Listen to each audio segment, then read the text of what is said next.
On August 25th, 2010, a small passenger plane lifted off from a remote airstrip in the Democratic Republic of the Congo. It was a short domestic flight, routine, uneventful. Everything was fine, except for one loose piece of cargo. The aircraft ended up falling from the sky, killing nearly everyone on board. But what investigators eventually discovered inside the wreckage would turn this tragedy into one of the strangest aviation stories ever told. The aircraft was a Let L-410 turbojet, a rugged, Soviet-designed plane built for short-haul routes and rough conditions. On board were around 20 people, passengers and crew, departing from Bandundu, heading towards the capital, Kinshasa. It was a familiar route, one flown countless times before. The weather was stable, the aircraft was airworthy, there were no distress calls, no warning signs, and yet, as the plane began its descent, something went catastrophically wrong. Witnesses on the ground reported seeing the aircraft behaving erratically, tilting sharply, struggling to maintain balance.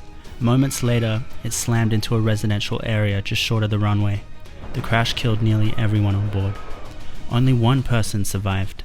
In the immediate aftermath, early theories pointed to something familiar: fuel exhaustion. Perhaps the plane had simply run out of gas. But as investigators combed through the wreckage, they found something that didn't fit that narrative at all. Something completely unexpected. Among the debris, investigators reportedly discovered the remains of a large reptile, a crocodile. At first, it sounded almost absurd, but then the sole survivor began to speak. According to their account, a passenger had secretly brought a live crocodile on board, hidden inside a bag or container. At some point during the flight, the animal escaped. What happened next was pure chaos. Passengers panicked. They rushed forward away from the reptile, all at once. On a small aircraft like the L-410, balance is everything. Planes rely on a carefully maintained center of gravity to stay stable in the air. If too much weight shifts too far forward, the nose can pitch down uncontrollably, and that's exactly what investigators believe happened. As passengers crowded towards the cockpit, the aircraft's balance was thrown off. The pilot, suddenly fighting an unstable plane at low altitude, had little time to recover. Within moments, control was lost, and the plane fell from the sky. Of the approximately 20 people on board, only one survived. The crocodile itself reportedly survived the crash, only to be killed shortly afterwards by first responders. The official cause of the crash was never definitively confirmed in a formal report, but the survivor's account and the physical evidence painted a picture that was hard to ignore, a chain reaction set off by something no one could have anticipated.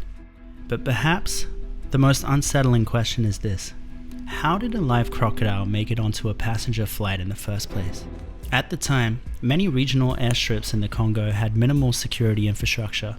Baggage screening, if it existed at all, was often inconsistent. It's possible the animal was smuggled in a container undetected.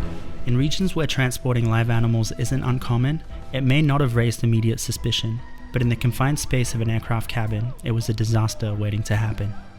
A routine flight, a hidden danger, and a tragedy that sounds almost unbelievable, yet remains one of aviation's most bizarre incidents.